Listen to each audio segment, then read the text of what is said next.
Welcome one and all to the Stock Up Podcast, your one-stop shop for stocking up on the information you need to qualify for the Pro Tour. My name is Alex. I'm joined today, as always, by my co-host, one Jacob Negro. Jacob, how was your weekend? It was good. Tested for the Pro Tour, mostly. Yeah? Okay. What about Limited? How's your Limited prep going? Well, pretty good. I was looking at, we have a spreadsheet of games, and I was looking at how much I've played.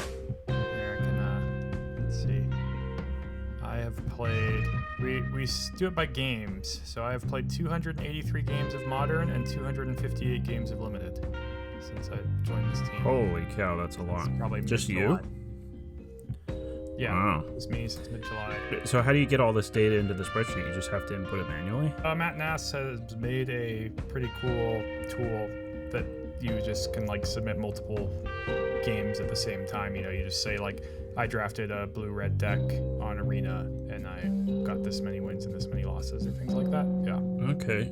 Have you mentioned on the podcast who you're testing with? I don't know if you have. I'm not sure either, but yeah, I'm testing with CFB for the first time, which is pretty cool. I guess across, since I've been back on the Pro Tour, I had no team Rampant Growth, team System Magic, team Flex Slot, and now Channel Fireball. So I've not been, some of these have had the same people, but this is a team of people in its entirety that I've never tested with for a Pro Tour before, I think. Right. So, yeah, that's pretty cool, man. Oh, maybe Edgar Maguiage, many years ago, I think I tested with him for one Pro Tour. Mm-hmm. So, yeah. That one time I tested as part of a team for the Pro Tour, it's a lot of much lesser known players than who you're testing with, and I was pretty grateful to be a part of that team. It's really helpful. Yeah, I would say, especially given in the last 2 years, I went from trying to do it on my own, that having a team is better than not having a team, even if, like, I think it, you have to sometimes trust yourself and trust your gut, but seeing other people's experiences is just going to be more data for you to use, even if just like hypothetically, if you teamed with people and you thought you were like the best player on your team, I think that would still be better than having no team, which is not how I've felt necessarily with my previous teams, but just sometimes there might be a big skill disparity, or at least I feel that way sometimes on previous teams I've been on. Yeah. But I think everyone's input, as long as you understand how to kind of listen, engage what people are saying, it's always helpful. Mm-hmm. Well, deck selection in Magic, regardless, is all sort of about filtering out information and knowing what's good information and what's bad information anyways. Yep. In a way, more information's good, at least if you know what to do with it. It's kind of funny that Edge of Eternities is the PT draft format. Have you learned anything new about that format since you've played it so much, or is it just sort of like getting reps in at this point? Yeah, getting reps in. There's some things that I think are interesting to learn, but I haven't noticed the stats changing in such a way to suggest that other people are changing how they draft for, over a month now. It feels like it kind of just seems like what people think is good has not been contested enough to feel like that's not the case. Whereas I guess Dragonstorm Tarkir is a good example of this, where it seemed like after BK won Denver and LSV made a YouTube video with him, people just started taking all these Dragon Globe cards extremely highly. And then after that, it seemed like that archetype was super contested. When I drafted, I just felt like I should draft Mardu every draft. A lot of content creators I know were saying that, but not one as big as LSV, and it seemed like the format never sort of shifted from that. Yeah, it is funny how that works. For me personally, I think I've done more sealeds than drafts for this format because of the directs and whatnot. Like I played the direct this last weekend on Friday only because, honestly, I would have played more of it, but I ended up picking up a shift at work Saturday because at some point I read the arena schedule online, like the official arena schedule, and it just didn't have the direct on it. And I've been noticing that it's just been not having a lot of the events that show up on arena, and then I'll open arena and then I'll just find out that there's a direct or an open on the weekend. So that's pretty annoying. Yeah, I didn't know there was a direct till I saw, looking at people I followed, like I saw Nassif streaming it. It's like, yeah, it's strange. Something's going on with that website. I really wish they would fix it. But yeah, so lots of sealed. I have done some drafts. My basic observations are like green is, at least on arena, super overdrafted, but that's about as far as it goes for me. Do you like drafting the like white aggro decks? I've heard that's kind of a thing. No, not really. Okay. You just like green? I like, I guess I probably like an upper half of archetypes. So I like drafting white, blue, white, black for like the only color combos I like drafting white with. I like drafting red, black, and red, green for like the only color combos I like red with. And I think those are like the two worst colors. I like blue, black, blue, green. Those are pretty obvious. But black, green, I kind of have lower. And I guess that's it. That's already 6 out of like 10 possible 2-color combos. Yeah. But things sometimes are surprising. You know, you'd think black and green was really good, but I haven't been impressed with it. And I think that's sort of the same with blue and red, where like it just seems like it doesn't come together the right way. Sometimes the gold uncommons matter. It's hard to evaluate those stats for the gold uncommons though, because like, are the stats bad on them because the cards are bad or because the color pair is bad, you know? Yeah. Or because people are splashing them. That could be a thing too. And decks with splashes always show up worse in the data. Because people splash incorrectly a lot of the time. Yeah. Okay, well, on to what we're going to be talking about today. We're going to do our top 10 episode for Spider-Man. Is it called anything else, or is it just called Spider-Man? Marvel's Spider-Man. That's what I see. Okay, cool. Yeah, so top 10 Spider-Man. How did we do for our top 10 of Edge of Eternities, Jacob? Have you thought about that at all? I looked at it. Pretty bad. I already knew we had... I'd say the best card in Edge of Eternities wasn't on either of our lists, if I remember correctly, right? Oh. We talked about it actually a lot, but I don't think it was on our top 10 Yeah, list. we both liked it, and neither of us put it on the top 10. Yeah. That's kind of a funny thing to do, huh? Yeah, it's Quantum like we both Riddler. realized while talking about it that it was actually really strong. And I think I was like, man, I wish that probably should have been in my top 3 at least, you know. Yeah, it's funny because it just looked like this big dumb mole drifter to me the first couple times I read it. But I guess, I mean, to be fair, if you don't play it with Ephemerate exactly, it's like not nearly as powerful as it looks. I don't know. I mean, we've got these decks in Standard really playing towards it. The Cauldron decks are really shifting towards playing it, and these prowess decks, people have realized it's great with artist talent. So there's these kind of more hybridy prowess profs deck that like they're doing the Izzet Cauldron thing, but not as all in. They're not playing stuff like FOMO or Mako, and they're playing some more non-creature spells and artist talent, and only, you know, like 2 or 3 copies of all these core Cauldron cards, minus 4 VVs still, I believe. And then, you know, some Riddlers, because if you have the Riddler warped or in, you know, hardcast in play and use artist talent, or just generally rummaging is kind of more powerful than even looting is. Like if you have 3 cards in hand and you cast a non-creature spell with artist talent and a Riddler in play, like you get to discard a card and then draw 2. And then if you play another non-creature spell, you do that again. You know, I was wondering what you meant. Yeah, that is pretty good. Yeah. Yeah, it. I mean, Consult the Star Charts ends up being really good too. That's what I have it as number 1. Yeah. But yeah, I should have had Riddler on there too. And it's probably the best one. You're probably right overall. What else did I have? I had Helia. Card's kind of been okay. Yeah, some modern play, if anything. You know, it lines up pretty well with Ocelot Pride. If you warp Helia and play Ocelot Pride, because that trigger goes on the stack every end step, regardless of if you've gained 3 life or not, you actually can get your cat token from the Ocelot Pride, gain another life, all before that trigger resolves, and your Helia also needs to be in play, so also before the warp trigger. But you can, just turn 2, warp Helia, play Ocelot Pride, get a cat token, and draw a card, and still have Helia for later, which is nice, because even just next turn, you could play it and gain a life, and that'll trigger the Ocelot again. Yeah. If you can't get in combat with it or things like that. Yeah. I had some +1/+1 counter synergy cards pretty high that didn't end up doing much. Yeah, I had some boring ones. I had some pretty big misses. Anti-causal Visage, definitely the biggest one, though people did try it a lot, to be fair. Yeah, and it's better than I thought it was. Yeah, and then some misses on Lightstall Inquisitor, Lumincrest Forget, which I kind of has a package for a white weenie deck. And then Cosmoglyph people have tried in Modern in the ways I've said.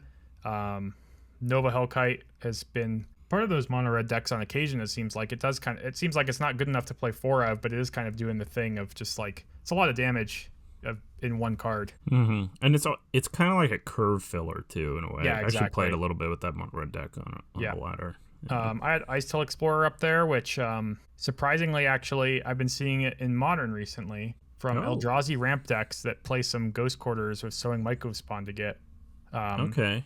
Yeah, it I'm kind of not makes sure sense. if I that's don't going to know. stay, but it's something people have been trying.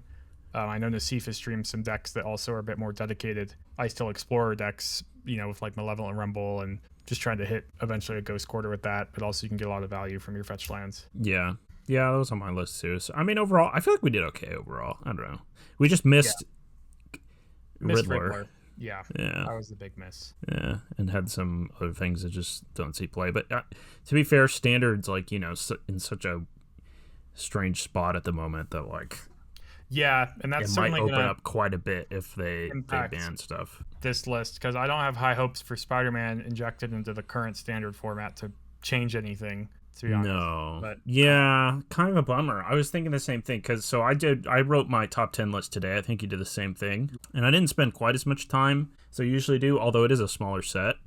But nothing was really jumping out to me. I mean, there's some cool cards, but. yeah, so I really am thinking far ahead with this list, Okay, fair. It's funny. There's a lot of cards that, like, there's a lot of little pieces for synergies that just, they're in standard, but haven't been good. So Yeah. it's a bit odd. So we'll just get into our list. But before that, I want to remind everyone you can find us over on patreon.com/stockuppodcast. Thank you very much to all our patrons that we have at the moment. We've got one tier. It's $1 a month. And when you sign up for that, you get access to all of our exclusive content. And of course, you could also find us on YouTube, Spotify, Apple Podcasts, all those places for free. So make sure to check us out there. All right. I actually forgot to put an honorable mention. Do you have any? Yeah, sure. I've got one that I think was just really cool and maybe could have made my list, but it was kind of 11th, but it was too cool. It's Hydro-Man Fluid Felon. Nice. So that is blue for a legendary creature, elemental villain. I'll just also stop here and mention a lot of the cool creatures in the set are legendary, almost all of them. It's pretty disappointing, to be honest, because when I think about their future in standard, it sounds hard to build a deck around a card that maybe you'd want to put 4 of in your deck, but like it's just legendary, and this is a really good example of that. So anyways, blue, It's a huge 2/2. nerf. Yeah. And real quick, a lot of the good cards that are legendary are like cheap creatures. Yeah, exactly. So it might be a bigger nerf than I'm even giving them credit for. Yeah, actually, I'll take a aside here. So, there's the Esper Legends deck in Standard a while ago, and this deck had Rafine, and it played 4 of a lot of Legends because they were just kind of the best slot you could play and didn't really have room to maybe go down to 2 or 3 copies of a lot of its Legends. And eventually this deck became Esper mid-range, but for a while it was kind of more popular to play Esper Legends, so I'm talking about like Skrelv, Thalia, Fennec, Rafine, Shieldred. That's like the core. Sometimes played 4 of all those cards I just said. In addition to some things like AO and Ludovic. And Rafine sort of helped fix those draws, but like you lost to just drawing 3 of the same Legends like all the time when you played that deck. It was kind of a really broken deck in my opinion that like, it was really strong when you just like went 1, 2, 3, 4. It was really good at like protecting the Shieldred with Plaza of Heroes and Skrelv and stuff like that. But yeah, it's certainly like the weak part of that deck is that you just sometimes lost to drawing a bunch of the same Legend. Yeah. There's so much to say about that, but I think we should just go on to our all right. Honorable 10 mention. Yeah. Because I think it's super cool, and it sounds like it could do something powerful, but it being legendary is like huge downside. There's no real upside to it. Hydro-Man, Fluid Felon, blue, 2/2, legendary creature, elemental villain. Whenever you cast a blue spell, if Hydro-Man is a creature, he gets +1/+1 until end of turn. So kind of prowess for blue spells. At the beginning of your end step, untap Hydro-Man. Until your next turn, he becomes a land and gains tap, add blue. So on your opponent's turn, it is an untapped blue. It won't have summoning sick because he's not a creature. So like if you play this on turn 2, you can spend that blue mana on your opponent's turn even. Pretty cool card. I actually have this as number 10. Okay, cool. It's just a blue mana creature. I thought it was really unique. Being a legend hurts for sure. Yeah. Because it's blue and it's kind of specialized. You really almost would want to build your deck around it, but then it's legendary. So yeah, you want to put ops and considers or spell snares and spell pierces, all the stuff that you could play as soon as you play them. A mana rock for instance, kind of, but also a threat on your turn. It reads like it could be really powerful in kind of a blue prowessy deck, but I don't think it. Yeah, I mean maybe you could configure your deck to where you just play 3 or 4 and you just suck it up. Yeah, maybe. But yeah, okay. Well, so that's my number 10, and I didn't do an honorable mention. So if you want to go on to your number 10, all right. My number 10 is Arachne, Psionic Weaver. This is 2 and a white for a legendary creature, Spider Human Hero. It's a 3/3 with a new mechanic, Web Slinging, for a white. So Web Slinging is a new mechanic that will have a cost associated with it that changes from creature to creature. And this says, you may cast this spell for white if you also return a tapped creature you control to its owner's hand. So kind of similar to Ninjutsu, but on this card, it doesn't have flash or anything. So, you have to do this your second main phase, or if you had a Mana Dork, your first main phase. Anyways, as Arachne enters, look at an opponent's hand, then choose a card type other than creatures. Spells of the chosen type cost 1 more to cast. So kind of a taxer thing, but if you were playing a white aggro deck, you could play a 1-drop, attack with it, play this in your second main phase, and replay that 1-drop and tax maybe your opponent's play. It doesn't let you pick creature though, so if they're just playing in a creature-based deck, it might not be that effective. So maybe more of a sideboard card. Mm-hmm. How much do you think other than creatures okay? So the obvious comparison is Athalia, but you only get to choose one thing, and that one thing can't be creature. So it's you pick instant or sorcery or planeswalker or whatever. How much worse do you think that I guess is? this card does kind of read as worse than Thalia to me. It's bigger, and maybe you can squeeze it in to be a little bit cheaper. It's kind of a shame that the Luminarch Aspirant, or not that, the 1-mana 2/1 from Edge of Eternities, Lightstyle Inquisitor, has vigilance, because that would be so amazing to the curve I just described, to kind of pull off. Do you think there's a chance that they did that on purpose? I don't know. It seemed like vigilance was on the previous card just because of Station, so it looked like a significant upside. Probably. Yeah. I mean, because it's a small set, I consider this card too. It just seems like it's hard to get it to work the way you want it to work when you need it. Maybe it might be. Yeah. You have to attack, or you have to have the right kind of creature. It's also worth noting you do get to look at their hand first. So if they do have a non-creature spell, you get to pick the right one. Yeah, that is pretty nice. Miss. Mm-hmm. Yeah, I could see this card being good because the Web Slinging is only 1 mana. It might one of the few cards that might have a chance in a format not just standard. At least in theory. Yeah, and more interesting with, I don't know, something like Siren Spyglass, maybe. Just anything with an ETB also you could start abusing with this. Right. And then all the web slinging things in general, mana creatures come to mind really quickly, and we have Llanowar Elves in standard, but there's better ones in older formats, and you can play more than 4. Yep. So it's something to consider. My number 9 is Spider-Punk. Nice. So this is 1 in a red, 2/1 legendary creature, of course. Okay, another aside. What's with all these spiders? How come Spider-Punk distinctively different than Spider-Man, or did Spider-Man just get a guitar? Okay, see, I asked you this question before, and now I'm going to... So Spider-Man has a bunch of multiverse Spider-Mans that are all effectively Spider-Man within their own universe. Spider-Punk, I believe, is effectively a Spider-Man. I'm not certain about Arachne, but I would guess if it's a legendary creature, Spider-Human Hero, it's a Spider-Man. So when I ask you how many of your top 10 are Spider-Man, that's what I mean. How many are legendary creature, human Spider-Hero? Yeah. A few. Well, not that many. Okay. Certainly my top 20 was a lot. And then some of them, I guess, also flip into a spider, and they're not spiders on the front half, but those count too. Right. Oh, well... What if does the gender matter? Yeah, Spider-Man's a Spider-Man. Okay, yeah, I've got more then. Okay. All right. Yeah. Funny. All right, back to Spider-Punk. 1 in a red, 2/1. Riot. So that's the keyword that this creature enters with your choice of a +1/+1 counter or haste. It says other spiders you control have Riot. Spells and abilities can't be countered, and damage can't be prevented. So this is the second little creature in a row that they've just tacked a ton of abilities on, which is kind of funny. And I think probably, Riot's kind of nice on this. I'm guessing out of the other abilities, the most impactful one, or if it's good, then this card will be good, is probably other spiders you control Riot. That sounds pretty good to me. Yeah. At least for maybe standard, and then maybe in spots like spells and abilities can't be countered might be a decent sideboard option.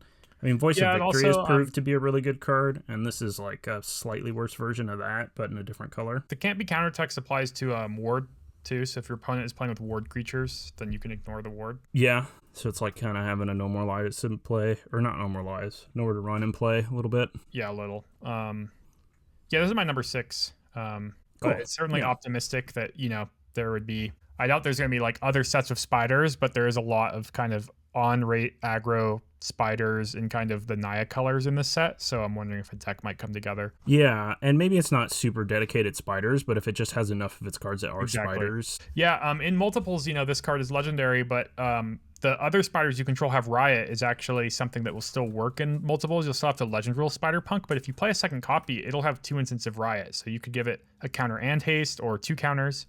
The second copy will at least be a little better. It's not nothing. Yeah. Yeah. Yeah. Okay. What do you got for your 9? My number 9 is Heroes Hangout, which is also a red card. It is a single red sorcery. Choose one. Date night. Exile the top 2 cards of your library. Choose one of them. Until the end of your next turn, you may play that card. Or Patrol Night. 1 or 2 target creatures each get +1/+0 and gain first strike until end of turn. So I really have Emberheart Challenger in mind with this one. Just, can kind of, in a deck where you haven't drawn your Challenger, can cycle, but you could also give it first strike to maybe get in a significant amount of damage or target 2 of them. Pumping power, sorcery speed would be a lot better if Heartfire Hero is in standard. I would probably have this higher on my list. The martyr Heartfire Hero died for the sins of others. So I put this as number 6 on my list. So Okay, so we traded. exactly switched. That's funny. It seems to me that this card probably will be good. It's like cheap enough. It's got this filtering thing in red that's a little unusual, but since it's only 1 red mana, I again, agree. Not Heartfire Hero, the 2-drop Prowess Mouse is a pretty big deal with this card. But all the mono red decks kind of want to play that anyways. And yeah, they moved away from it recently, but this is kind of a push in the right direction, especially because Monstrous Rage is banned too. Mm-hmm. Certainly, if there's a world where Rage is banned but Heartfire Hero is not banned, I would expect this card to see like 4x play in mono red. The deck that One Orlando had 4 of the 2-drop mouse. I must have not been paying enough attention. I saw some lists were kind of moving towards less mice, I thought, but maybe I'm a little out of touch. Yeah, it's still at 4, and it it had some lizards, so then it also played their red land. Yeah. To give us some utility there, but yeah. Okay, so, I see. Cool card. Yeah, yeah. I played that deck a little bit on the ladder. It's pretty good. Nice. Let's see. I guess I'll read my number 8, huh? So I've got Gwen Stacy. Okay. Does this count as a spider? Spider human hero? No, not always. Well, actually, let me see. Does it? It's a spider on the back. So like Yes, for your, is it a yes, Spider-Man? Yeah. So Gwen Stacy, 1 red, 2/1. When it enters, you exile the top card of your library. You may play that card for as long as you control this creature. And it's got one of these new mechanics where it's a double face card, and it has transform on the front, so you can pay the mana cost of 2 blue, red, white for this card to transform it.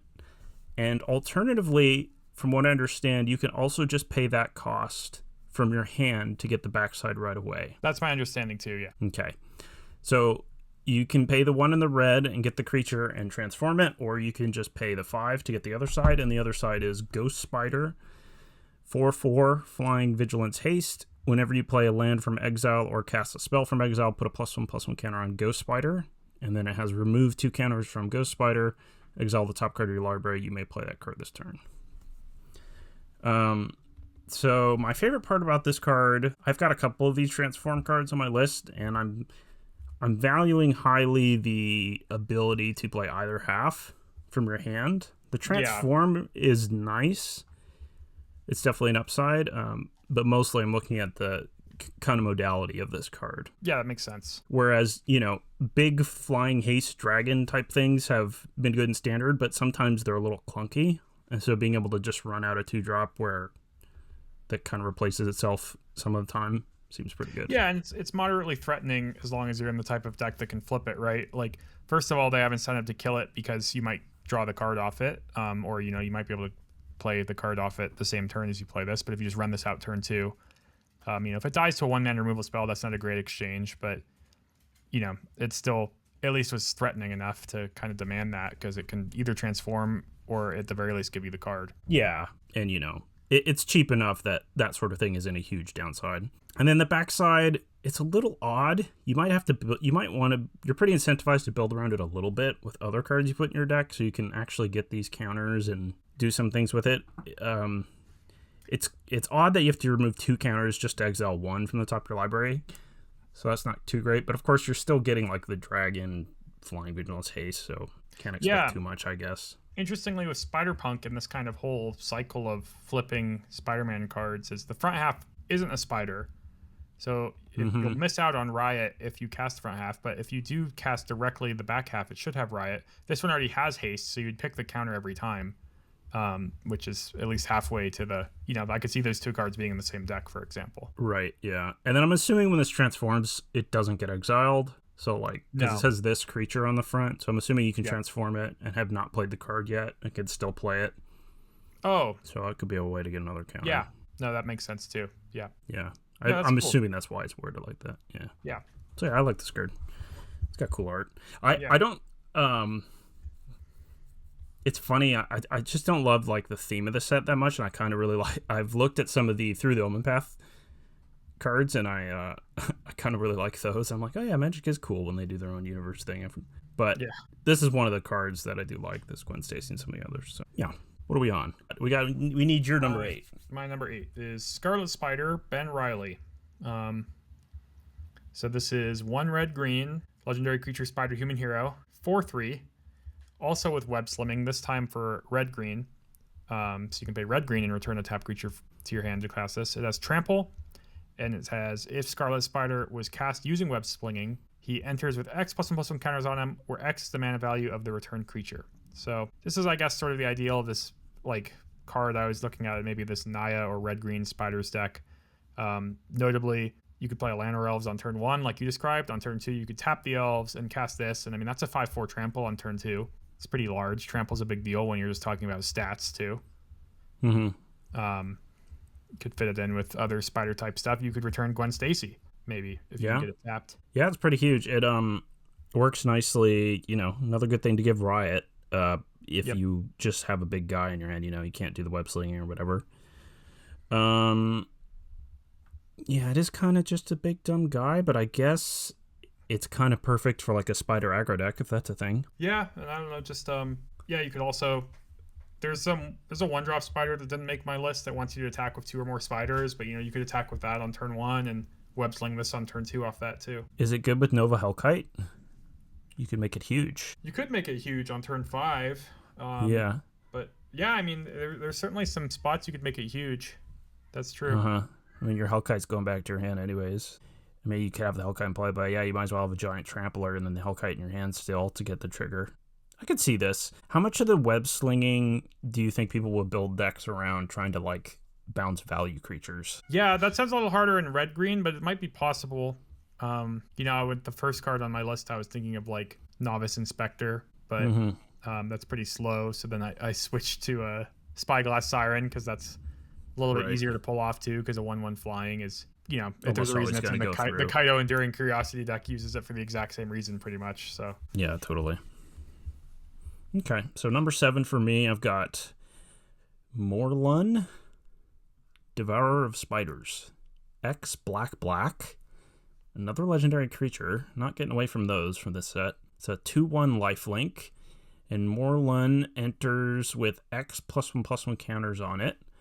And when it enters, you deal X damage to target opponent. So very flexible card. A little bit of a Siege Rhino. If I dare invoke Siege Rhino in 2025, I'm pretty sure they could give us a Siege Rhino. It wouldn't be very good. But I like how flexible this is. Obviously, it goes in a pretty narrow selection of decks, costing black, and being a creature and all that. But it seems like it's a pretty potent anti-aggro card, and maybe it gets relegated to the sideboard. Although I don't know. I hear in Pioneer that some wackos play with that black 2/3 lifelink Death Touch creature. So maybe you could main deck this guy. Yeah, it's pretty. It's pretty, I guess, unique for a mono black thing. I'd certainly want to play it in a deck. Like I'm thinking about like some way of generating a lot of mana, which black sometimes can do. Mm-hmm. In standard, there's not really anything that comes to mind. But if there was like a Nykthos or a Cabal Coffers rip-off type card in standard. Yeah, those sound nice. I mean, so people do play like lots of black mid-range decks, mostly on the back of Unholy Annex. Right. And, they're playing a long game. They're going to get a lot of lands into play at some point. This seems pretty good there. And, of course, they could always just run it on turn 2 to gain some life if they need to kind of offset their Annex or whatever. Yeah, as a blocker or threat. Yeah, okay. So, that's what I got. Gotcha. Yeah. You must have looked over this one. You don't sound too impressed. Yeah, it didn't make my list of cards I cut from. Gwen Stacy did, but okay. Fair enough. All right, what do you got? This is number 7. Mine is Eddie Brock, which is also one of these transform cards, though not a Spider-Man because it transforms into Venom. Symbiote. Yeah, he's a bad guy. Bad spider. Yeah. 2 and a black for a 3/3 legendary creature human hero villain. When Eddie Brock enters, return target creature card with mana value 1 or less from your graveyard to the battlefield. And then you can pay 3 black, red, green to transform it, or you could cast it for that cost 2 to cast directly to the backside, which is Venom Lethal Protector, which is a 5/5 menace trample haste. When Venom attacks, you may sacrifice another creature. If you do, draw X cards. Then you may put a permanent card with mana value X or less from your hand onto the battlefield, where X is the sacrifice creature's mana value. Kind of a lot of the same story you had with Gwen Stacy. I just kind of think the front half, if you set it up correctly, we've got these Sephiroth decks that I think would kind of set this up perfectly. Where you're playing these 1-drops that when they die give you like a small body, and returning that seems kind of valuable. It's legendary. I don't know if I'd play 4 of that effect, but you can, if you have a sack out in play already, then like you get to like sack your 1-drop, play this, get the 1-drop, sack it again, things like that. I mean, you could sack this too, and then I would certainly be interested in flipping it because 5/5 menace trample haste is already, it's not something you just play in standard for 6 mana, but it's a decent upside to your other card here, and the attack trigger is going to happen a lot because it has haste. I don't think. Yeah, I like this card. Yeah. I again like it with the Sephiroth. I don't think you would play as many as you like Sephiroth. You definitely want 3 or 4 in this style of deck. This guy might be like 1 or 2. Yeah, I will say these legendary flip cards. I'm pretty sure that you could have one on one side and one on the other. Yeah, that's true. You could. So that's a pretty nice. Yeah, and also, I guess if you're the type of deck sacking creatures, maybe it being legendary wouldn't be so bad because you just sack this guy and play another one. Yeah, I cut this guy from my list last minute because who knows why, honestly. I guess I don't love the backside as much. Yeah, it's the sack and draw thing is kind of whatever. You'll probably sack a 1-drop and maybe if you top deck a 1-drop off the draw, you'll put that into play. But it's a lot of damage. Mm-hmm. Yeah. There's another, if you have like the Sephiroth emblem or something weird, maybe you close out the game with it. Yeah, definitely. The power level for this set seems relatively flat, so yeah. I'm not like that offended that if I have a card on my list that you left off or things like that. Yeah. But so my 6 was Heroes Hangout. Your 6 was Spider-Punk. So we're on 5. So 5, I've got Jackal, Genius, Geneticist. Only saying it so slowly so I can have time to scroll through it. Which I gave away my secret. All right. Green blue for a 1/1 trample. So 2 mana 1/1 trample. Whenever you cast a creature spell with a mana value equal to Jackal's power, copy that spell, except the copy isn't legendary, then put a +1/+1 counter on Jackal. So people have been playing these green blue kind of aggro decks in standard that have kind of impressed me, to be honest. Especially since they're green blue aggro decks. And they have a decent like curve of creatures, and it seems like this would fit really well in that sort of deck. Yeah, I guess I wasn't thinking that it already kind of had a home. It's definitely a sweet card. Yeah, it does start off a little weak when you play it, so I'm a little worried about that. But if you have like a Siren or an Elf or whatever, yeah, that deck already has both of those, right? Yeah, to get it up to 2, this isn't limited to once per turn either, so in theory on turn 3 you could play a 1-drop and a 2-drop and really kind of go off. Yeah, or I mean, it's really good friends with Llanowolf because you could play this and a 1-drop on turn 2. There you go. Yeah, that could be really nice too. Yeah. Looks a little finicky, maybe, but I think it's probably less finicky than it looks. And it's got trample, so once it actually gets kind of big and maybe you can't really use its ability anymore, it still should be pretty good. Although, I mean, sometimes it'll have 4 power and you'll have an Ouroboros in your hand. That sounds pretty good. Yeah, and it's got trample, so once it gets to the bigger numbers too, like you said, it's not a big deal if you're missing. Yeah. That deck I also am has mostly Curiosity, which is a fun 4 to copy too. Though I guess it won't come back if it dies. But no, but yeah, it and maybe it's a little narrow in what you could do with it, but that sounds pretty good to me. Yeah, so that makes I sense. decided to put it up pretty high on the list. What do Cool. you got? I have Spectacular Spider-Man at number 5. Which one is this? This is the one with a million different arts. Okay, I like all those different arts. 1 in the white All right. for a legendary creature, Spider Human Hero. It's a 3/2 flash. You can pay 1 generic mana to give it flying until end of turn. You can also pay 1 generic mana and sacrifice it to give creatures you control hexproof and indestructible until end of turn.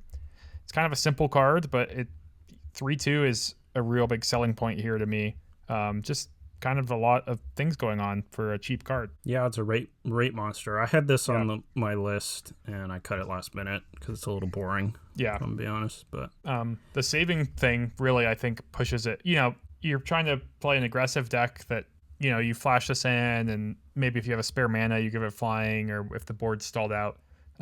You know, a white aggro deck, I guess. I just think both of these activated abilities are kind of exactly what you're looking for in a lot of spots, where like you just need to either find a way to push in damage, especially because white decks might have a good way to like pump this guy. Maybe you'll have just an Anthem in play, or something that's granting +1/+1 counters or equipments. And then, saving your team from a sweeper. It just sounds kind of like exactly what a white aggro deck would want. Yeah, it sounds like the perfect white weenie card. I don't know if white weenie is even close to being good. Yeah, I agree. It's going to be an eternal problem, but they keep pushing cards that I feel like would be really good in white weenie, and this one doesn't really care about being a spider or anything either, you know, and I think they've made a lot of cards that maybe look like this card, but they're just like not 3 power for 2 mana, which is a great like part of it. Right, yeah, like I could easily see this being in the sorter deck that's like a blue-white flash deck with Curiosity. Yeah. Might be a little hard to justify that as long as Kaido's around.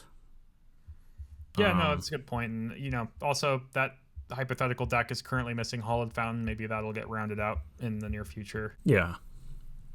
Yeah, that's true. 7 different arts for this card. Crazy. How many? They're kind of cool. Yeah, it makes sense. I don't know. There might be more. Just how many C7. Spider-Mans does that count as in my top 10? I don't think so. guess you could count it as 7 if you're trying to win something. I think you might win if you get less in your top 10, though. Oh, okay. I think that might be who wins. All right. What do I have? On to number 4. All right, I've got the Soul Stone. Okay. Which this might be kind of silly because people are only ever going to put 1 in their deck. But it's my number 3. It's very boring. I agree. Okay. All right. The Soul Stone, 1 in a black. I mean, too, it's flavor-wise and whatnot. It's cool, and the art is cool and all that. But the play it'll see is really boring. It is, yeah. Okay, so 1 in a black, legendary artifact type Infinity Stone. It has Indestructible, tap and add a black. So 2 mana rock, add a colored mana right off the bat. And then it has this ability, 6 in a black, tap, exile a creature you control to harness it. And this just means if it's harnessed, then you get this passive ability, and it's at the beginning of your upkeep, return target creature card from your graveyard to the battlefield. So I think what's going to happen with this card is if you have a lot of black mana requirements in your deck, you might just put it in your deck because it's kind of nice to have a little ramp thing on turn 2. Because it's legendary, you don't really want to risk having a ton of them, I don't think. But just a mana rock that has this expensive buyout that does something kind of powerful in games that go really long or what have you, makes me think it's just going to see quite a bit of play. Yeah, me too. You know, it reminds me a lot of the Iron Crag, but I think, you know, tapping for colorless is kind of bad, and in a black deck, tapping for black is actually pretty good. Yeah, my playing with the Iron Crag a little bit in decks with Ugin has reminded me that sort of effect is still pretty good, and I think that's why they put it at legendary. But yeah, tapping for colorless is way worse than tapping for a color for spells you want to cast. And you know that and the Indestructible it has a here relevant is ability. Not irrelevant. I mean, obviously it'll still die to some things like Pinnacle Starcade, or it could get into the Flood mod, but it is eventually leading up to this ability that you might want to activate, which also that ability, the 7 mana and tap it, is an instant speed ability. So you can like block Trump with a creature and exile that, or just, wait till your opponent's end step to make sure that's actually what you want to do. Yeah, good point. So. Yeah, and again, the floor is just so low that yeah, exactly. It's pretty nice that it's got this end game thing going on. And mana rocks have some pretty high like diminishing returns too. So it's kind of this weird thing, where even if it wasn't legendary, I mean, there'd probably decks that want to play 4, but I think a lot of the times, it's a new thing for deck building with legendary cards like this. But even some decks I've looked at recently, I've thought about just like wanting a mana rock, but not necessarily being like a deck that always wants to draw a bunch of mana rocks. But if you happen to draw that one mana rock you put in your deck, you're probably gonna be happy.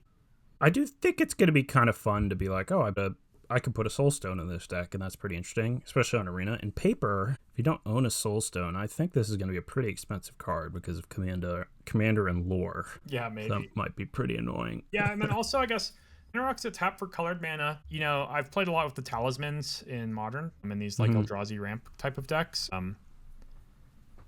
It's easy to spend a single colored mana the turn you play it. It's a lot harder to do that with colorless. So, you can play one drops right away. And still really play nice. Something, and it only costs you 1 mana, or play it on turn 4 and still play something. Yeah, it's kind of wild. This doesn't enter tapped or something. Actually, yeah, you can play it and then play a removal spell or something.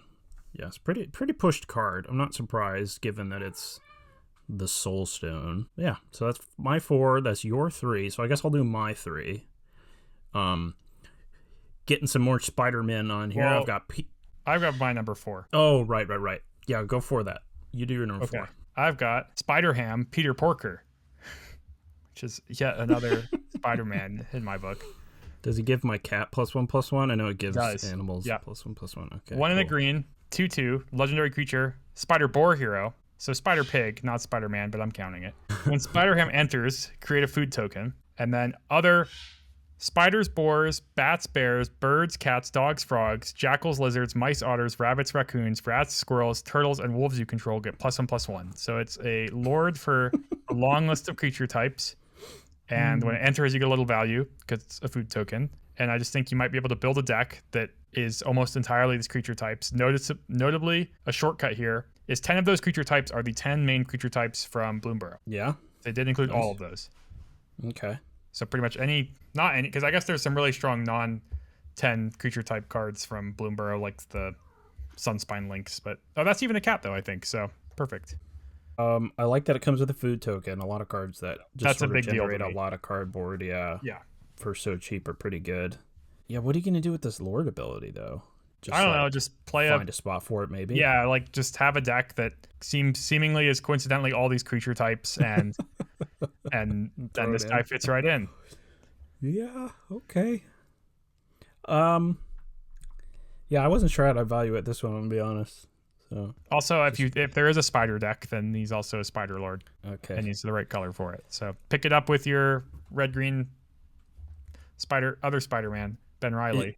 Is this a good design or a bad design? Probably just because of all the creature types and having them remember them. Yeah. My initial reaction is that would be bad, but I just think if you were like actually keeping this card in mind, like it's just going to be pretty obvious to you. Is it an animal? Yeah, basically. Yeah, you'll know right away. Anytime you put some weird animal in your deck, you'll be like, is this one of the ones that Spider-Ham pumps? And it's not like hard to parse it. It's like almost always yes. The only weird thing is it goes spiders and then the rest are in alphabetical order. That is weird.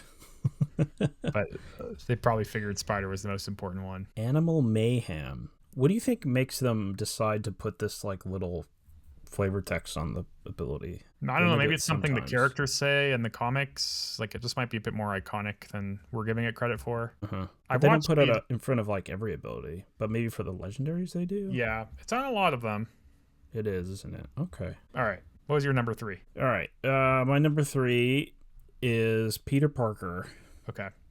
/ what's he flipping to? Amazing Spider-Man. Okay. So 1 and a white for a 0/1 creature. When he enters, you create a 2/1 green spider token with reach. And then he has transform for 1 and then green, white, blue, so 4 mana. Or you could cast them for that 4 mana. The backside is 4/4 vigilance reach. Each legendary spell you cast that's one or more colors has web slinging for Bant, green, white, blue. Yeah, my observation of cards like this, where they're cheap and they come with two pieces of cardboard, basically, is that they're usually pretty good.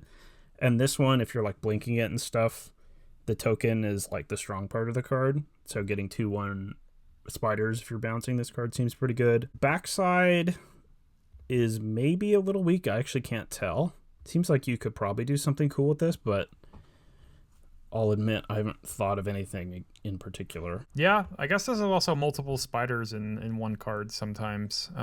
So If you could transform matter. it. Yeah. Yeah. Yeah, I guess it's also kind of interesting to pick it up with web slinging. That's maybe something in mind here. You could pick it up. With some other web There's slinging so card. many legendary creatures nowadays. But also it's kind of hard to tap a 0/1 without help and have it survive combat. So maybe that's not even true. Yeah, there's maybe some Edge of Eternity's cards can help you. That's true. Yeah. You can station and- even though it has 0 power. 0 power. I guess it's Yeah. 2 bodies for the Lumen class frigate, and it immediately stations it to the Anthem. Yeah, it doesn't sound that crazy to me to play that the green 1/2 that taps a permanent to add a Yeah, Gene Uberg. Pollinator. Yeah, yeah. no, that's true. Pretty good with that card. So yeah, I like this card. I maybe am being too optimistic about the backside. If this card's not good, that's probably why. I'm Yeah. just reading it. Because the front side, is like obviously pretty solid. Yeah, but it does need help, right? Like I don't think Sure. it's very raise the alarm-ish, and there's been times that the one in the white literal creature that makes a 1/1 has seen play. I'm not sure if distributing the stats like this is better, but the fact that you could flip it matters. Yeah, the fact that if they kill the 2/1 reach, then you've got this thing you can flip, and I like that it's got reach. It seems nice 2/1. That is nice. Like this compared to Spectacular Spider-Man, pretty different card, I guess. Yeah, I guess it's kind of good against Spectacular Spider-Man though. Gotcha. Spider-Man beats Spider-Man again. Yep, That'll be the story of classic. draft. These guys are the same though, right? This is like the same universe Spider-Man. Like this is definitely Peter Parker in Spectacular Spider-Man. I think right? so. Okay, solid. All right, your go. My number 2 is Miles Morales, which is another flip card and also a Spider-Man from a different universe, 1 in a green. For a 1/2 legendary creature, human citizens hero. When Miles Morales enters, put a +1/+1 counter on each of up to 2 target creatures, and then 3 red, green, white. Transform Miles Morales. Activate only as a sorcery, or you can cast it for that much on the backside. For Ultimate Spider-Man, which is a 4/3 first strike haste, camouflage, 2 generic mana. Put a +1/+1 counter on Ultimate Spider-Man. He gains hexproof and becomes colorless until end of turn. Whenever you attack, double the number of each kind of counter on each spider and legendary creature you control. So this one, I think the front half is like really pushed. If you have a 1-drop and you play this, it can target itself. That's 2 mana for 3 power and 4 toughness, which is I like pretty this impressive card. to me. And it's not on my list. I don't know what I'm doing, but I took it off last minute because I read the back and I was like, the back's bad. Yeah, but it's a really strong 2-drop if you're playing 1-drops. Yeah, it is. And I like that a lot of these expensively costed transform cards on the back, they seem to have haste at least. And like they're not a card you would put in your deck if they didn't have the front side, but I don't think they're going to be totally embarrassing either when you get to the stage of the game where you have 6 It mana. is funny how a lot of them have haste. I wonder why that is. Spider-Man's fast. Yeah, okay. Fair. 4/3 first strike haste, also kind of hard to block, has a protection ability. You get the attack ability immediately. If you flip, if it targeted itself when this entered, it's going to maintain that counter when you flip it. Tifa, a card that might enjoy getting counters and also might be able to ramp into this mana cost. That's maybe some sort of deck there. The landfall deck maybe could end up splashing the 2 flip colors here. Yeah, for Edge of Eternities, I feel like I ranked these kind of +1/+1 synergy cards too high, but this fits nicely with some of the cards from that set too. Yeah. And then, yeah, that deck also already has 1-drops with Llanowar Elf and Chocobo. And I don't think it's embarrassing to play a Llanowar Elf and play this and attack for 2 and have a 2/3 and a 2/2. Yeah. Yeah, that sounds pretty decent, actually. Yeah. Okay. Yeah, I like this card. Why is it not on my list? Who knows? That's how I kind of felt about your Gwen Stacy, to be fair. It happens. Okay, so... All right, do we have the same number 1? Because we haven't said it yet. I think so. I think we have the same number 1, yeah. So my number 2, I kind of like these... We're on my number 2, right? Okay, sorry. I thought that was... I skipped one. I thought that was Peter Parker, but you have a different one, clearly. Yeah, I have a different number 2. Okay. My 3 was Peter Parker. Cool. So I kind of like some of these Mayhem cards, and I was trying to pick which one I thought... It's funny because a lot of them want to play together. Yeah. I was trying to pick which one I thought was like the most important / impactful, and I went with Oscorp Industries, Okay. the land. Yep. Super cool. And this land enters tapped, makes Grixis mana. It has Mayhem, which says you may play this card from your graveyard if you discarded it this turn. Timing rules still apply.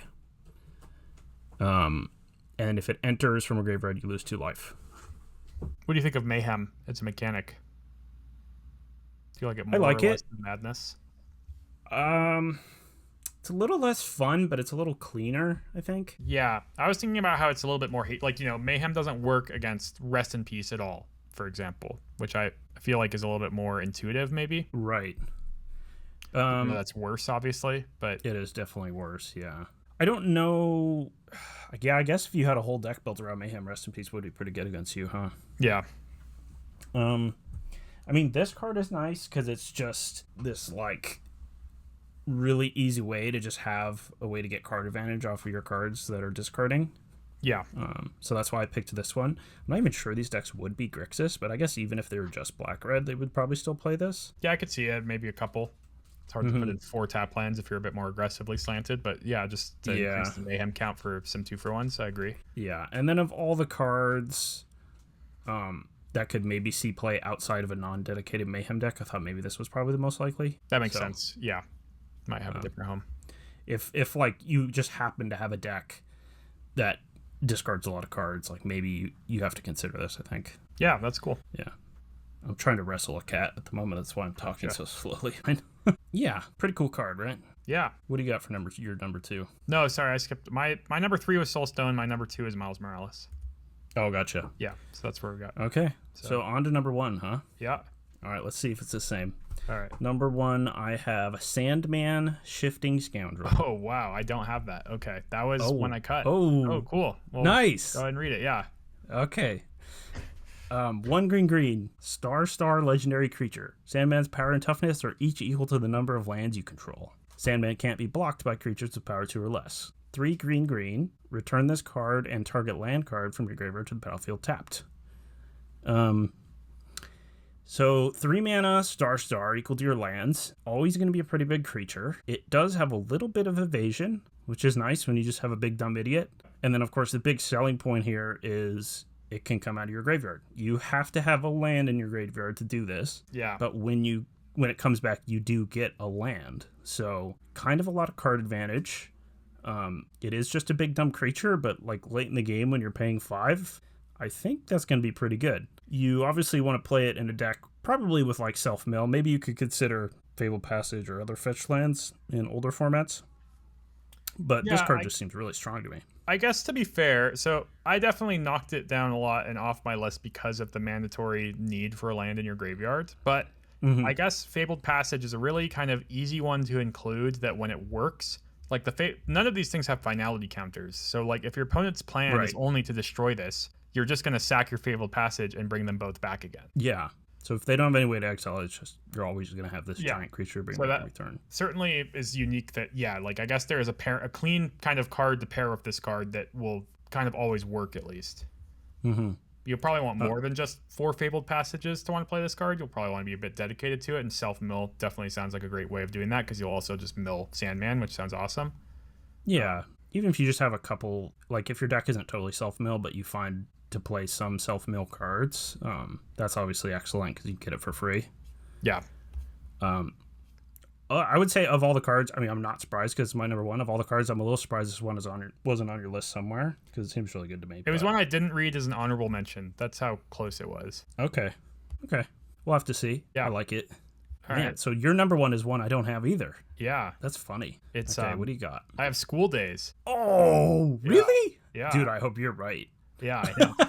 I thought this was also Wow. just like, I really enjoy that this card exists. Yeah, it's cool. Yeah, so School Days, 3 There's blue, no blue, way. Okay, go ahead. Sorry. instant, I'm sorry. choose one, do homework, draw 3 cards, or fight crime, counter target spell, draw a card. I also love the names there.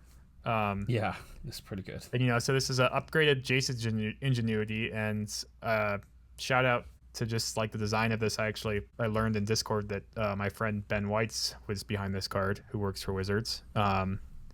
And yeah, I mean, Jace's Ingenuity is interesting. not a card that would see play in Standard at all. I think it might even be Standard legal in Foundations or something. But Right. I don't this, think which it would, is yeah. the mode of counter target spell draw card, is not something you'd pay 5 for. But I just think the combination of these, me as I guess the way I play against control decks, a card like this is really uniquely powerful because when my opponent passes with mana, I'm thinking about, can they do something besides counter my spell? Like, if so, then I might want to, play something powerful because if they counter it, that's just a 1-for-1. Or, should I just pass and hope that they can't use their mana on anything good? But, when you pass with this, I don't think you can play 4 copies in your control decks, but I just think, maybe a couple, because I think it's going to put your opponent in just a tough bind when you pass with this a lot of the time. Chase's Ingenuity. I watched recently a YouTube video of players. There was one point where Owen Turtenwald, Andrew Cuneo, Gab Nassif, another older pro player that I know works for Wizards now that I can't think of his name. They all played this blue-black control deck during Cons Standard. Yeah, probably Andrew Brown is who you're thinking of. He's like the head of play design, and he won a Grand Prix with that deck. Yeah, him too. That's actually not who I'm thinking of. Okay. It was the one who was Owen Turtenwald's friend. I think they were roommates for a while. Okay. Like an older pro. Anyways. Brock Parker or something? I don't know. Who? Brock Parker comes to mind for Vegas. No. Guy, but he was really good friends with Reed Duke. Remember him, Reed, and Owen used to do a lot of Team GPs. Oh, you mean Huey Jensen? Okay. Huey Jensen. Got it. Yeah. Okay. They all played this blue-black control deck with Jace's Ingenuity. Yeah. And I was watching some of their matches, and I think they did pretty decent with the deck, but funny enough, on their feature matches, like, they almost lost all the time to the point where the commentators were making a joke about how they always lost when they came on camera. And Jace's Ingenuity did not seem very good in those games I was watching. I'm definitely using that deck's existence as a reference point, like, mentally. But I guess to me, it's certainly the modality of it. No, yeah, totally. So I think this has a chance. I agree. It's a little bit, my thought with it was like the control decks in Standard, their biggest problem is they're already kind of clunky, and their biggest strength is that they already have good card drawing.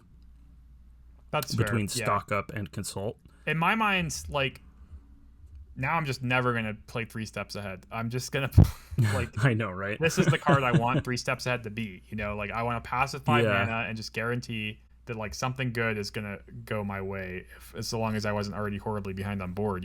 But like, if you have the board handled and you pass with this, you're just gonna be so feeling like you're in charge. Yeah, it is kind of nice that like, against decks where you want to counterspell, it's still a counterspell, and then against decks where counterspells are terrible, it just plays as your kind of win condition where you trade cards and then use it. No, it's also like, you play against these aggressive low to the ground decks as these control decks, and like, they usually sideboards weird cards that like you might need to counterspell later in the games, or even just burn spells. And it's kind of nice that this, even though it's expensive, can maybe cover you from that. If you're already at the point in the game where you like have a threat in play and you just need to like not die to something really weird, but like you get to keep it in your deck against an aggro deck because it's still, like you said, your win condition to just have card advantage. Mm-hmm.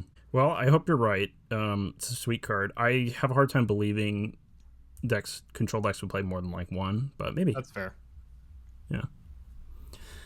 Okay, so that'll do it for this episode, folks. Thanks for listening. Maybe leave a comment in the YouTube channel or on Patreon if you think we missed a card or are horribly overrating a card.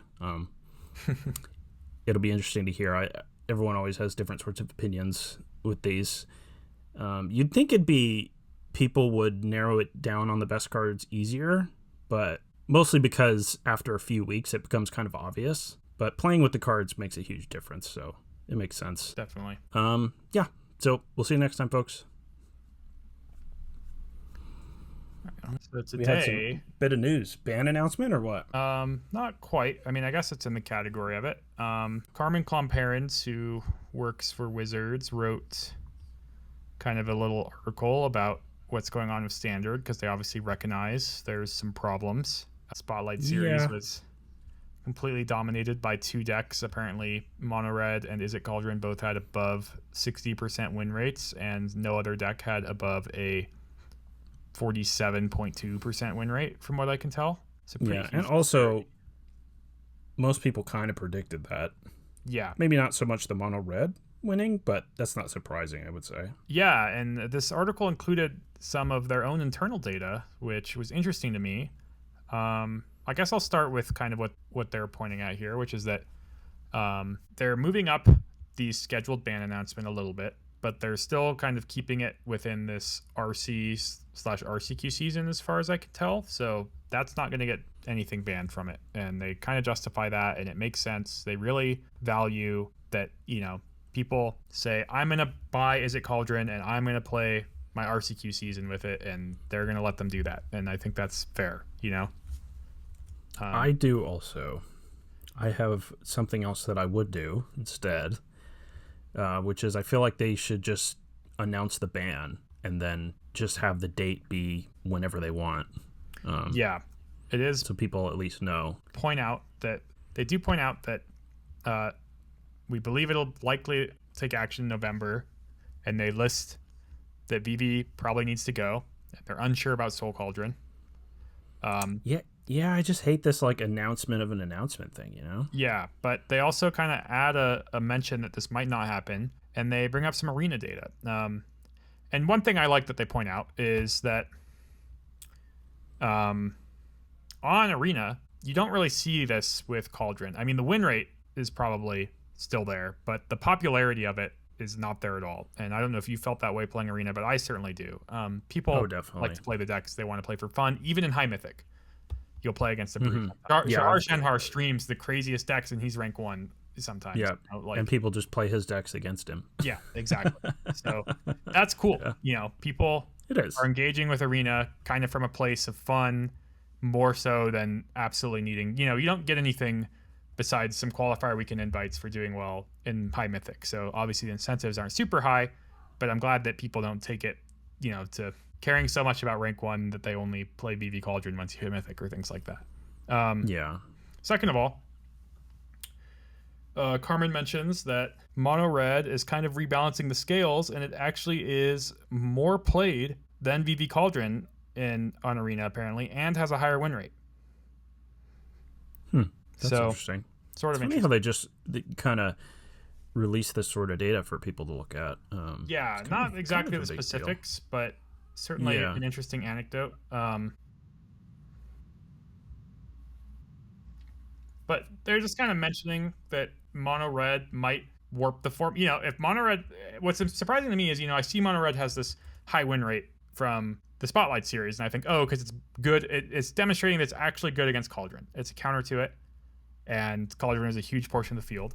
But, Yeah. it was only 30% of the field, so potentially, it's different with the winners metagame, but around 70% of these Mono Red players' opponents weren't playing Cauldron, and they still sported a really high win rate. So it certainly is demonstrating that the deck is kind of still powerful. And that's a deck that, if it becomes really popular because it's cheap or people think they're going to ban VV, that's a deck that I see having a lot of counterplay too. Well, yeah, definitely.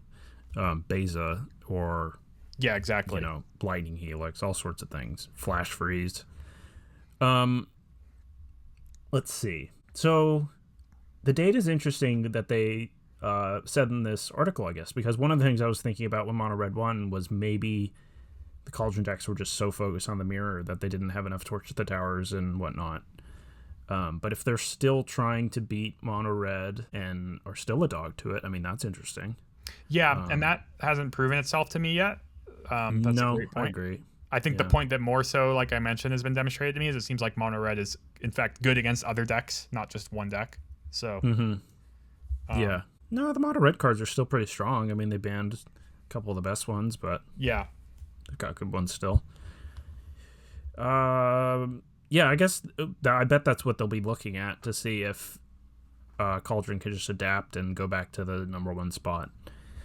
Do you think do you think if mono red becomes kind of one of the, if it's just a fight between mono red and Cauldron, that's enough of a reason not to ban something? No, certainly not. The meta would have to shift in a way where like mono red is more popular than Cauldron, and then people actually successfully attack the mono red deck, which I think is kind of the frustrating thing about the VV Cauldron deck, is successfully attacking it. I think is just like not done with reactive cards. It's done with something like mono red, where like you play these cards that are good against a part of their deck, but their deck is really proactive, has Into the Flood Maw, which is a really efficient way to bounce, more prison style cards against. And then, I played the 20k RCQ and played against a Unideck, and they played a High Noon when I already had 2 Marauding Makos in play, and I just played 3 Steam Core Scholars in a row and did not care about the High Noon at all, and just stuff like that, Yeah, it's a really good aggro deck just at its core. Yeah, and in fact, that draw, Profs. also would have beaten Rest in Peace exactly the same way, which a Unideck wouldn't play. But that, to my point, it does a lot of different things in that deck. Yeah. One of the one of the ways that people were countering the Cauldron deck is I think people noticed that blue-white control or control-ish decks were pretty good against it. But since they've gotten Quantum Riddler, that's like a pretty nice sideboard card to have against control decks. Yeah. So that's definitely helped that deck too. They're evolving themselves to be a stronger and stronger deck each week. Even now, I see people winning the game with wild riding their Quantum Riddler and stuff like that. Yeah, totally. Cool. It's crazy how there's been so many options in.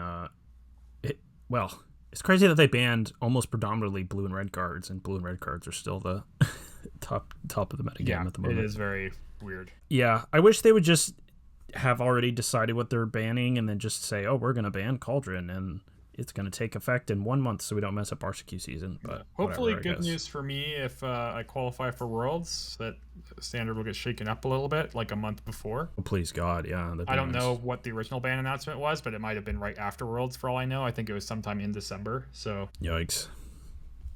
Yeah. Oh no, it was November 24th. It's just 2 weeks. So it was always going to happen, but I guess better news that I have a bit more time to prepare for a shaken up Standard format, if that's the case. I guess looking at this article, I'm a little surprised that they're leaning so heavily towards banning VV. I thought for sure they would just do Cauldron, but I would prefer more than just those, if I'm being honest. I still think Profs is just Profs ridiculous, dude. Up. Like, can we just say we messed up with 2 mana permanents that replace themselves and are hard to remove and generate value all game? It's just too much. I don't know. I played a lot of the Teamer Prowess deck that I had mentioned that played with 4 VVs but played 0 Cauldrons and 0 Profs at certain points, so I recognize that VV is a powerful enough card. It's tough because you just get in these spots where like people really hate VV and they're really vocal about it now, but also like at the same time I know a lot of these really vocal players are just like, they're playing Commander. They haven't played a game of Standard. They're just complaining. Yeah. I mean, I kind of like VV, and it's obviously really good, but it's kind of fun to play against because you feel like you can do something against it, Where like if you're prepared, you can beat it, and maybe you can't, but it at least makes you feel like you can. I feel like it's a decently designed card. It's just with Cauldron, it's so messed up. Yeah, I think that if the black removal was a little better positioned, that I don't think VV by itself is like a non-answerable Standard card. I don't think it's exchange versus your opponent playing with Doomblades is actually that bad for the Doomblade player. It's probably good for them a lot of the time. No, especially since, I mean, it's 3 mana, so a lot of the time your opponent just has to run it out on turn 3. Yeah, it just sucks because like the Doomblades suck. They do, yeah. I've wondered, if they printed a 2 mana Swords to Plowshare, would that be format breaking? I'm not sure it would be. And certainly if it said destroy instead of exile, I don't think it would be a problem. Oh no, not if it said destroy. Maybe if it was white. Yeah, just 1 white, destroy target creature, its controller gains life equal to its power. I think that would be like an appropriate power level card. Maybe, yeah. But I've always thought like even Counterspell wouldn't be too crazy as long as it cast, costs I mean, Counterspell is a card I try to scold people to not play in Modern, and people people were really excited by the time it came out, but it's came out a little too late. It needed to come out when people were playing Logic Knot, although obviously yeah, or Logic Knot's Teferi pretty or strong. Dominaria. Really nice. Yeah.